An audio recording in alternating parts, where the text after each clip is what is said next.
Assalamualaikum warahmatullahi wabarakatuh. Bismillah, alhamdulillah, amma ba'du. Bagaimana kabarnya sedulur-sedulur? Mudah-mudahan dulur-dulur penonton setia channel Yunus Sanjay Official ini sehat selalu, berkah milik rezina dan ditambah ilmu yang barokah dan bermanfaat. Amin ya Allah ya rabbal alamin. Oke, di video kali ini saya akan membahas seputar terkait Al-Quran.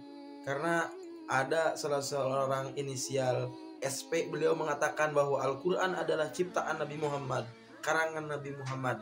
Nah, apakah ungkapan dia itu benar atau tidak? Kita cek videonya. Nabi Muhammad juga sudah mendeklar zalikal kitab la raib. Itu Nabi Muhammad yang mendeklar itu atas wahyu ilahi, bukan kalam Allah. Kalam Nabi Muhammad yang didapat daripada wahyu. Nah, kalau Allah berbahasa Arab susah nanti ketemu dengan orang Indramayu. Prewek itu nggak ngerti, Gusti Allah nggak ngerti kalau. Nah, artinya bacalah semua itu.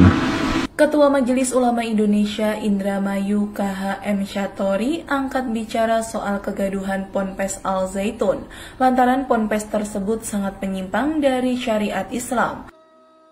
Oke, tentunya dalam video tersebut salah seorang inisial SP mengatakan bahwa Al-Quran adalah ciptaan Nabi Muhammad, karangan Nabi Muhammad. Itu tidak benar. Karena pada nyatanya Al-Quran adalah apa? Kalamullah. Al-Quran itu kalam dan ucapan Allah Subhanahu wa Ta'ala. Makanya dalam menafsirkan atau mendefinisikan suatu pengertian Al-Quran dan lain halnya, kita perlu merujuk seorang ahli. Karena apa? Dalam keterangan, seandainya jika suatu perkara diberikan kepada bukan ahlinya, fantadir sa'ata, maka tunggu akan kehancurannya. Begitupun seseorang yang mengatakan Al-Quran adalah ciptaan Nabi Muhammad, karangan Nabi Muhammad, adalah ini ungkapan-ungkapan yang tidak benar dan dapat menyesatkan seperti itu. Maka kita perlu rujukan kepada para ulama. Apakah benar Al-Quran itu adalah karangan Nabi Muhammad? Jelas tidak. Karena menurut salim ulama, salah satunya menurut Dr. Syahbi As-Salih, beliau mengatakan Al-Quran huwal kitabul mu'jijul munajjalu ala Nabi sallallahu alaihi wasallam al-maktubu fil mashahifi al-mankulu fit tawaturi al-muta'abadu bitilawati. Itu sebagai rujukan. Karena apa? Ingat, al-ulama'u warasatul anbiya. Ulama adalah pewaris para nabi. Maka ketika sudah meninggalnya Nabi Muhammad, maka siapa yang harus diikuti? Tentunya adalah seorang ulama. Karena al-ulama'u warasatul anbiya. Ulama adalah warisan para nabi. Oleh karena itu, dari pengertian tersebut, Al-Qur'anu huwal kitabu. Al-Qur'an adalah kitab Allah al-mu'jijul munazzalu, yaitu berupa mukjizat al-munazzalu yang diturunkan ala Nabi sallallahu alaihi wasallam kepada baginda Rasulullah sallallahu alaihi wasallam, al-maktubu bil mashahifi, yang mana Al-Qur'an tersebut ada ditulis di dalam mushaf-mushaf, al-mankulu bitawaturi, yang mana diturunkan dengan jalan mutawatir. Disampaikan oleh siapa? Oleh malaikat Jibril alaihissalam, al-muta'abadu bitalawati, yang dalam membacanya akan mendatangkan suatu pahala. Nah, ini dalam pengertian ini sudah jelas bahwa Al-Quran adalah mukjizat yang diturunkan kepada Nabi Muhammad SAW melalui siapa? Melalui perantara malaikat Jibril, disampaikan kepada Nabi Muhammad, kemudian baru disampaikan oleh baginda Rasulullah SAW kepada para sahabat, kepada para ulama dan lainnya. Maka ini perlu kita dalam memaknai suatu perkara, perlu mendatangkan suatu ahlinya. Jangan sampai berani-berani mendefinisikan bahwa Al-Quran adalah karangan Nabi Muhammad, ciptaan Nabi Muhammad. Jangan sampai demikian. Maka ada seorang ulama yang mengatakan bahwa Nabi Muhammad SAW Nabiil Ummi, Nabi yang tidak bisa menulis. Dalam artian untuk apa? Untuk menghindari orang-orang yang mengatakan bahwa Nabi Muhammad mengarang Al-Quran, bahwa Al-Quran adalah karangan Nabi Muhammad. Untuk itu, makanya catat oleh sedulur-sedulur bahwa Al-Qur'anu huwal kitabul mu'jiju. Al-Quran adalah kitab yang diturunkan kepada Nabi Muhammad yang apa? Yang merupakan mukjizat. Al-Quran itu mukjizat terbesar Nabi Muhammad SAW.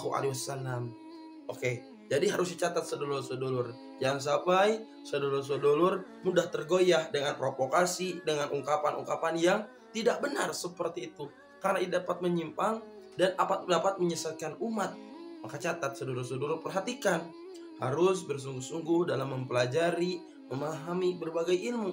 Termasuk dalam ilmu menafsirkan Al-Quran.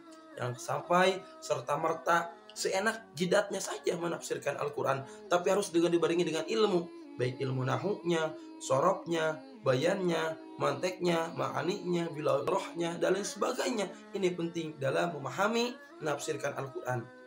Oleh karena itu, sedulur-sedulur, jika ingin menafsirkan Al-Quran, harus dibarengi dengan ilmu terlebih dahulu.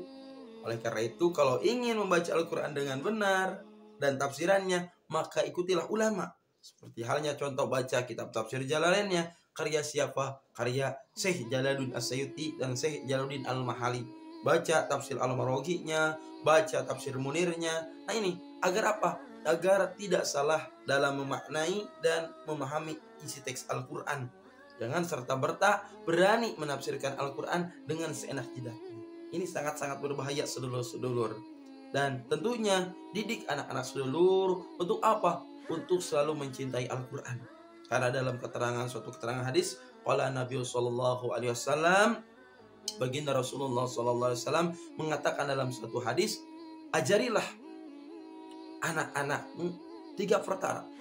Apa yang 3 perkara? Pertama, hubun Nabi, ajarkan anak-anakmu untuk cinta kepada Nabi. Wa hubbu ahlul baiti, yang kedua, tanamkan rasa cinta kepada anak-anakmu terkait cinta kepada duriyah-duriyah baginda Nabi, ahli bait baginda Nabi. Kemudian yang 3, hubul Quran, ajarilah anak-anakmu untuk mencintai Al-Quran. Maka perlu, zaman sekarang banyak anak-anak yang tidak bisa membaca Al-Quran. Setelah selesai sekolah SMP, mereka berhenti, tidak belajar Al-Quran lagi. Terfokus, mereka hanya main game, berada di wifi, dan lain halnya. Tapi tolong Saudara-saudara yang menjadi orang tua, menjadi ayah, menjadi ibu, tolong memperhatikan dalam hal itu. Didik generasi kita untuk apa? Untuk semakin cinta kepada Al-Quran. Maka insya Allah, ketika semakin cinta, sering membaca Al-Quran, maka insya Allah akan semakin kuat keimanannya, tidak akan mudah goyah.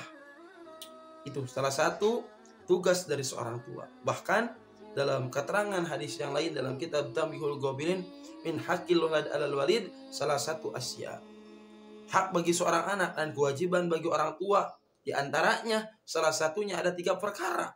Sebagian mana di antaranya itu mengajarkan Al-Quran. Maka perlu saudara-saudara memperhatikan anak-anak didik kita agar semakin cinta, semakin ingin mempelajari, memahami Al-Quran. Karena apa? Al-Quran adalah sumber hukum umat Islam. Sebagaimana dalam sabda baginda Rasulullah SAW, baginda Rasul meninggalkan 2 perkara. Dan selama 2 perkara ini dipegang secara erat-erat oleh saudara-saudara, maka insya Allah saudara-saudara tidak akan tersesat. Mana? Yang pertama yaitu Al-Quran, yang kedua yaitu hadis. Dan tentunya kita tidak bisa memahami Al-Quran, memahami hadis dengan serta-merta. Maka ikuti para ulama, ikuti ijma kesepakatan ulama, ikuti kias para ulama.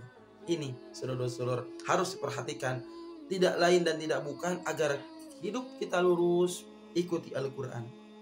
Agar hidup kita lulus, ikuti sabda baginda Rasulullah SAW. Dan tentunya kita tidak mampu memahami Al-Quran serta-merta karena kita bukan ahli tafsir, bukan ahli menafsirkan Al-Quran. Maka ikuti para ulama. Al-ulama warasatul anbiya.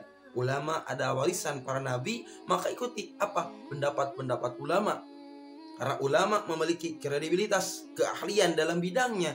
Maka ikuti ijma kesepakatan ulama dan kias ulama. Karena tidak seluruhnya suatu perkara, misalkan dalam contoh, dalam Al-Quran tidak menjelaskan pembatalan sholat, tidak menjelaskan rukun sholat. Dan tentu untuk memahami itu tentang rukun sholat, syarat sah sholat, dan lainnya, maka kita harus membaca karya-karya ulama. Karena ulama yang mampu menukil, memahami, memaknai, menerjemahkan, menafsirkan, dan lain halnya adalah seorang ulama dari Al-Quran. Maka bacalah kitab-kitab karya-karya ulama. Agar apa? Agar kita tidak salah dalam memahami agama ini. Karena tentunya dalam memahami agama ini tidak mudah membalikan telapak tangan. Perlu kita mempelajari berbagai ilmu, baik belajar ilmu tauhidnya, belajar ilmu fikihnya, belajar ilmu tasawufnya, dan lain halnya. Maka kalau sedulur-sedulur ingin selamat fi dunia wal akhirah, ingin benar dalam ibadah, ingin benar dalam berakidah, ikuti para ulama seperti itu. Jangan serta-merta kita langsung saja mencontoh baginda Rasul dari berbagai hal, karena kita tidak melihat baginda Rasul, sedulur-sedulur. Maka ikuti pendapat-pendapat ulama yang memang ulama-ulama tersebut dibenarkan oleh ijma dan kesepakatan ulama. Jangan sampai ulama yang menyimpang juga, karena banyak ulama yang jelek sebagaimana dikatakan oleh Imam Ghazali.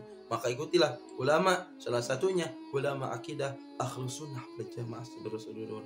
Mungkin di video kali ini cukup sekian, mudah-mudahan ada manfaatnya, dan mudah-mudahan sedulur-sedulur penonton channel Setia Indonesia Jaya Official ini semakin kuat akidahnya, semakin bersemangat dalam mempelajari ilmu agamanya. Amin ya Allah ya rabbal alamin. Akhirul kalam, wallahumma fiq illa aqwitarik. Wassalamualaikum warahmatullahi wabarakatuh. Jangan lupa like, komen, and subscribe sedulur-sedulur. Hatur nuhun.